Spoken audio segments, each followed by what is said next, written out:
전 세계가 똑같은 질문을 하고 있습니다. 이란은 도대체 왜 항복을 안 해? 해군요? 미국이 군함 50척 넘게 바다에 가라앉혔습니다. 공군요? 개전 초반 며칠 만에 사실상 전멸했어요. PBS는 이란 군함 IRIS 대나가 인도 전시회에서 귀국하다 미 잠수함 어뢰에 격침된 장면을 보도했어요. 바다에서 건져 올린 시신이 87구, 구조된 생존자는 32명이었습니다. 방공망도 뚫렸고 최고 지도자 하메네이는 공습 첫날 사망했습니다. 미사일 발사율은 6일 만에 90% 넘게 줄었고요. 그런데 90%가 줄었다는 건 역으로 말하면 10%는 아직 살아있다는 뜻이에요. 이란이 수년간 산속을 파내서 만들어 놓은 이른바 미사일 도시 덕분입니다. 산맥 속 지하에 거대한 미사일 기지가 숨겨져 있어요. 이스라엘은 2차 공격 단계에서 이 지하 벙커들을 타격하겠다고 밝혔지만 로이터에 따르면 아직 완전히 무력화하지 못한 상태입니다. 추정 120기의 발사대가 남아 있어요. 폐허 속에서도 미사일이 날아오는 이유입니다. 트럼프 대통령은 이렇게까지 말했어요. 이란은 해군도 없고 공군도 없고 레이더 시스템도 전부 파괴됐다. 그러면서 우리가 아직 끝내지 않았다고까지 덧붙였습니다. 상식적으로 생각하면 끝난 전쟁입니다. 그런데 12일째 이란은 여전히 미사일을 쏘고 유조선을 공격하고 호르무즈 해협에 기뢰를 깔고 있어요. 참고로 이 호르무즈 해협이 뭔지 잠깐 짚고 갈게요. 전 세계 석유의 약 20%가 이 좁은 물길 하나를 통과합니다. 폭이 가장 좁은 구간이 33km, 서울에서 수원까지 거리예요.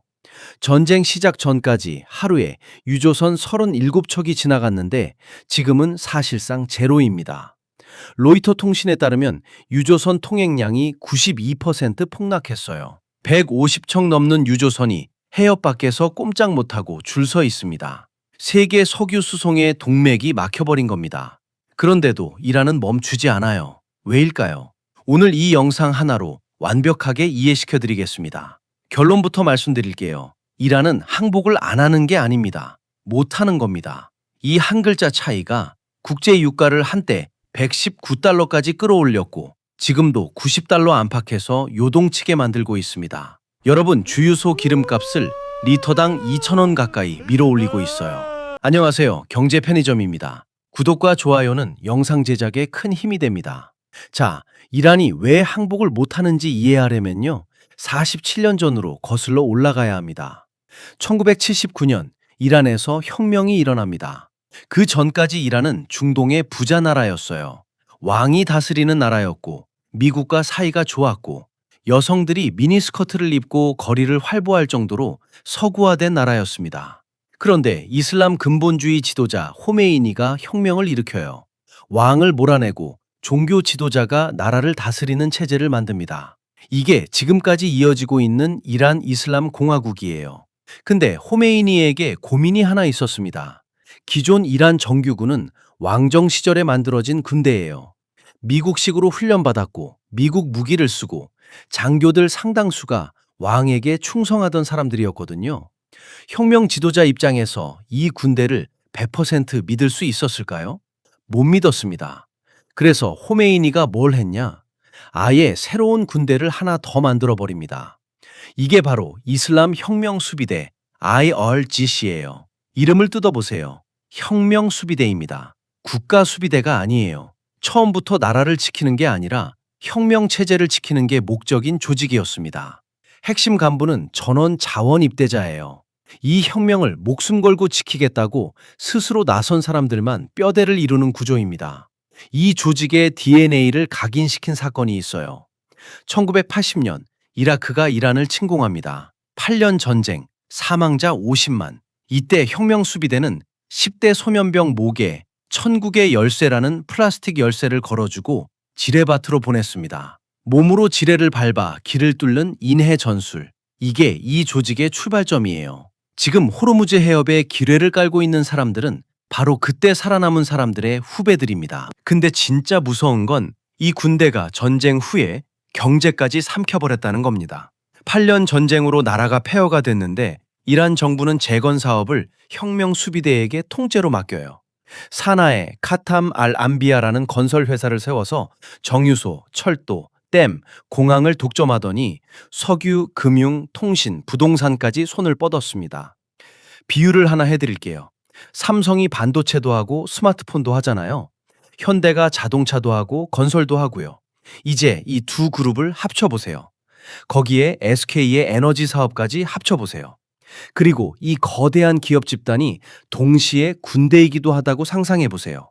탱크도 굴리고 미사일도 쏘고 동시에 공항도 운영하고 은행도 돌리고 정유소도 가지고 있는 조직. 이게 이란 혁명 수비대입니다. 네덜란드 싱크탱크 클링엔달의 2013년 보고서에 따르면 혁명 수비대와 연결된 각종 재단들이 이란 GDP에서 차지하는 비중이 절반을 넘는 것으로 추정됩니다. 미국 CSIS는 3분의 1에서 3분의 2 사이로 봤고요. 포춘은 이란 경제 절반을 집어삼켰다는 표현까지 썼어요. 정확한 수치는 누구도 모릅니다. 하지만 최소 GDP의 3분의 1 이상을 혁명 수비대가 직간접적으로 장악하고 있다는 데는 전문가들이 대체로 동의합니다. 그리고요, 제재가 이 괴물을 더 키웠습니다. 아이러니하죠? 미국과 유럽이 이란에 경제 제재를 걸었습니다. 이란 기업들이 세계 시장에서 거래를 못하게 막은 거예요. 정상적인 기업이라면 타격을 받겠죠? 근데 혁명 수비대는 달랐습니다. 이들은 경제적 저항이라는 명분을 내세워서 제재를 우회하는 비즈니스를 시작했어요. 석유 밀수출이 대표적입니다. 국제 제재로 이란 석유를 공식적으로 살 수 있는 나라가 거의 없어졌는데 혁명 수비대가 비밀 유조선 네트워크를 만들어서 중국 등의 석유를 몰래 팔기 시작한 겁니다. 가상자산으로 결제를 받기도 했어요. 코인데스크에 따르면 이란의 가상자산 생태계 규모가 약 78억 달러, 한화 약 10조 원에 달한다고 합니다. 국방정보업체 제인스는 술, 마약, 무기, 담배 밀수에도 혁명 수비대가 깊숙이 관여하고 있다고 분석했고요. 정리하면 이렇습니다. 서방의 제재가 일반 이란 기업은 죽였지만 혁명 수비대는 오히려 살찌운 거예요. 합법적인 경쟁자가 사라지니까 독점이 더 쉬워졌거든요. 제재라는 어둠 속에서 혁명 수비대만 살아남아 더 거대해진 겁니다. 자, 이제 핵심 질문으로 돌아가겠습니다. 이 괴물이 왜 항복을 못하느냐? 이제 퍼즐이 맞춰지기 시작할 겁니다. 트럼프 대통령이 요구한 게 뭐였죠? 무조건 항복. 이 네 글자가 구체적으로 뭘 의미하는지 뜯어보겠습니다. 핵 프로그램 포기, 미사일 프로그램 해체, 그리고 혁명 수비대의 무장 해제. 앞에 두 개, 핵이랑 미사일은 그렇다 쳐요. 근데 세 번째, 혁명 수비대의 무장 해제. 이게 진짜 문제입니다. 왜냐고요? 방금 우리가 47년의 역사를 쭉 따라오면서 봤잖아요. 혁명 수비대는 단순한 군대가 아닙니다. 이란 경제 그 자체예요. 무장 해제가 뭘 뜻하는지 하나씩 풀어볼게요. 정유소, 철도, 댐을 독점하던 카탐 알 암비아 해체됩니다. 78억 달러 규모의 가상자산 네트워크 끝이에요. 석유 밀수, 금융, 통신, 부동산까지 혁명 수비대 이름이 붙은 모든 사업이 한꺼번에 증발하는 겁니다. GDP의 40%에서 50%가 한꺼번에 주인을 잃는 겁니다. 이걸 우리나라로 비유하면요. 한국 GDP가 대략 1,700조 원이잖아요. 거기서 40%면 680조 원이에요. 680조 원어치의 사업이 하루아침에 날아간다고 생각해 보세요. 삼성, 현대, SK, LG, 포스코를 전부 합쳐도 그 정도 안 됩니다. 그 규모의 경제 제국이 항복합니다 한마디에 증발하는 거예요. 근데 돈만의 문제가 아닙니다. 사람 이야기를 해볼게요.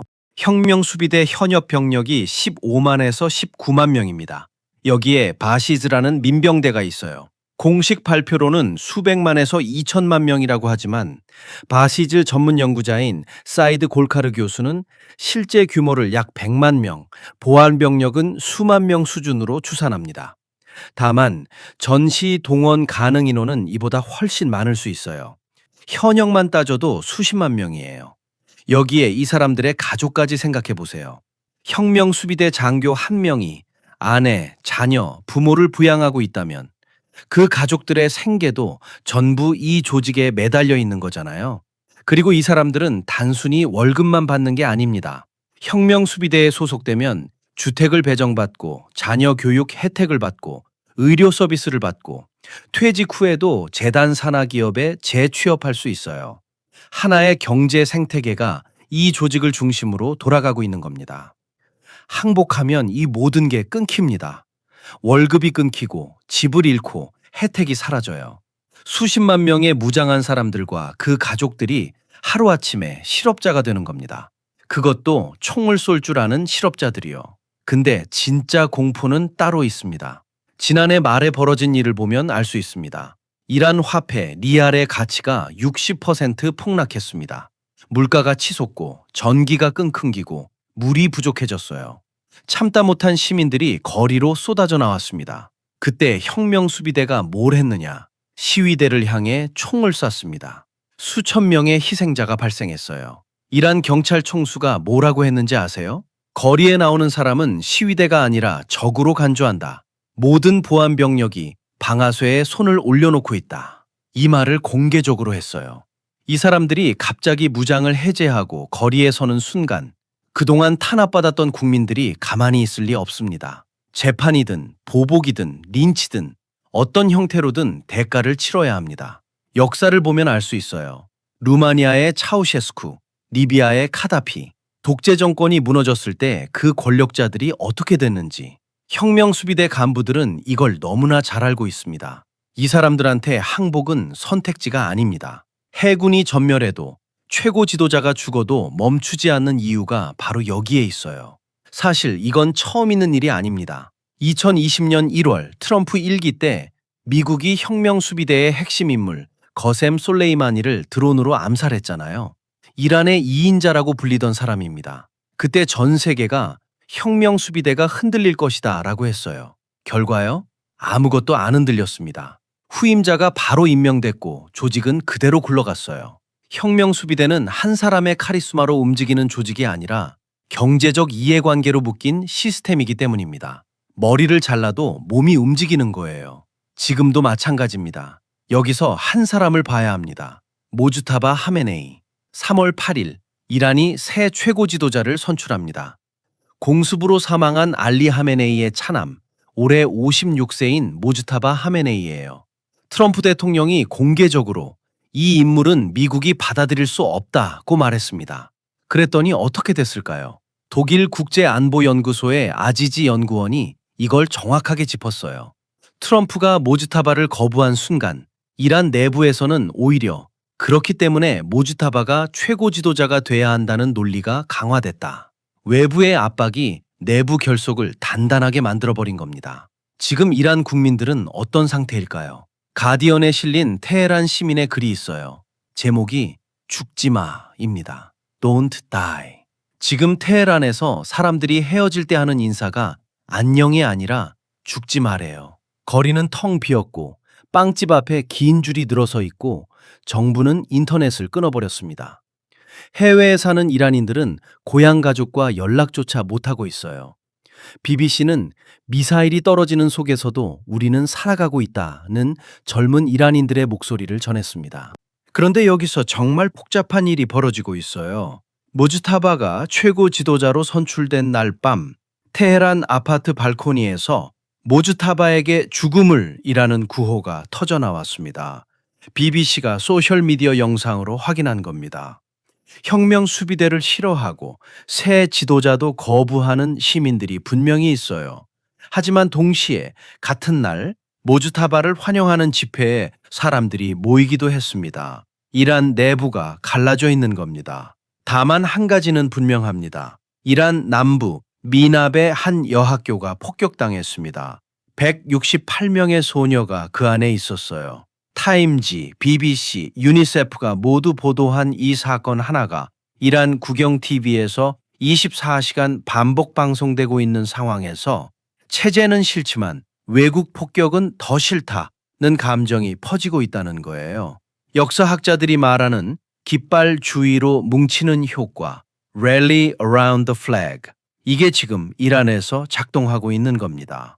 이 상황에서 모주타바라는 인물을 들여다보면요. 상황이 더 복잡해져요.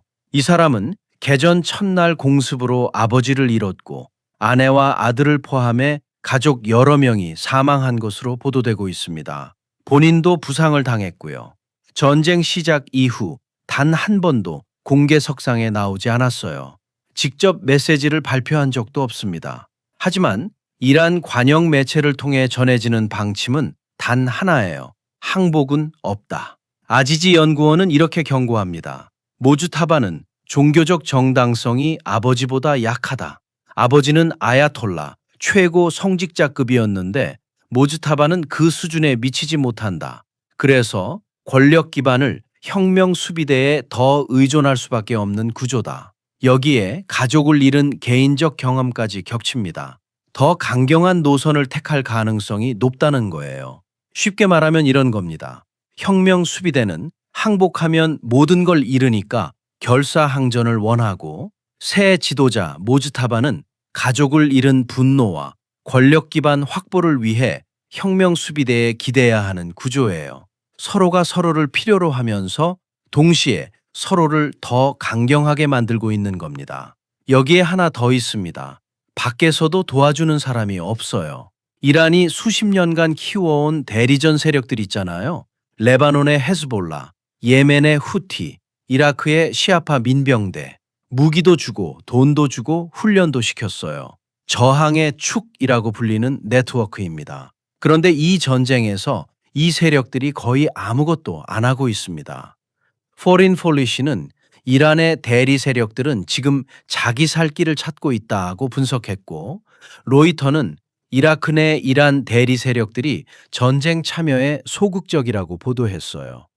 수십 년간 먹이고 키워온 세력들이 정작 본국이 폭격당하는데 구경만 하고 있는 겁니다. 안에서는 항복할 수 없고 밖에서는 도와줄 사람이 없어요. 이게 항복이 구조적으로 불가능한 마지막 이유입니다. 그러면 이제 마지막 질문입니다. 이 전쟁 도대체 어떻게 끝나는 걸까요? 전문가들 사이에서 크게 세 가지 시나리오가 나오고 있어요. 빠르게 훑어드리겠습니다. 첫 번째, 수준의 종결. 시그넘 글로벌의 찰스 마이어스는 이란은 세계 최강 군대 둘을 동시에 상대하고 있다. 결과는 하나뿐이라고 말합니다. 트럼프 대통령이 군사적 목표 달성을 선언하고 빠지면서 사실상 셀프 승리 선언을 하는 시나리오예요. 이란이 공식 항복을 안 해도 위협이 제거됐다고 판단하면 끝내겠다는 거죠. 백악관도 이 가능성을 시사했습니다. 채텀 하우스의 박힐 국장은 핵과 미사일 인프라가 완전히 무력화되지 않았기 때문에 최소 2주 이상 더 이어진다고 봅니다. 이란이 호르무즈 해협이라는 최후의 카드를 쥐고 경제적 고통을 극대화하면서 시간을 끄는 시나리오예요. 중국이 중재에 나서거나 유가가 감당 불가 수준으로 치솟아서 미국이 협상 테이블로 돌아오는 것이 이 시나리오의 출구입니다. 세 번째, 최악의 시나리오. 미 에너지 정보국은 2027년 중반까지 전쟁의 영향이 지속될 수 있다고 전망했습니다.